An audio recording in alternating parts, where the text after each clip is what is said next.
ஒரு வாலிப பையன் வாழ்க்கையில் நடந்த சம்பவம். அவன் தினந்தோறும் தேவ சமூகத்தில் காலையில காத்திருக்கிற ஒருத்தன், டெய்லி காத்திருப்பான். அப்போ அவனுடைய ஜெப நேரம் வந்து மத்தியானம்.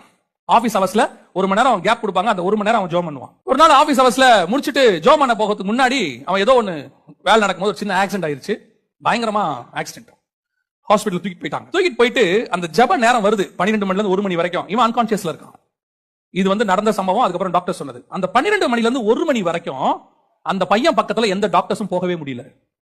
ஒரு விதமான பிரசன்ஸ், ரூமுக்குள்ளேயே போக முடியல. இவங்களுக்கும் புரியல என்ன பண்றதுன்னு தெரியல. இவங்க பேசிட்டு இருக்காங்க, என்ன நடக்குது எல்லாம் அந்த பையன் போகணும் ஒரு மாதிரி இருக்குங்க, போக முடியல. கரெக்டா 1 மணி தாண்டி போய் பாக்குறாங்க, அவன் ஹீல் ஆயிருக்கான். அப்போ அந்த பையனை கேட்கறாங்க, என்னப்பா நடந்துச்சுன்னு. அந்த பையன் சொன்ன சாட்சி, நீ டெய்லி என்ன பார்க்க 12 மணிக்கு வருவ, இன்னைக்கு உன்னை பார்க்க நான் வந்தேன், நீ வர முடியாதுன்றதுனால. நம்ம தேவன் அப்படிப்பட்டதான ஒரு தேவன், அவ்வளவு சென்சிட்டிவா கூட இருப்பாரு.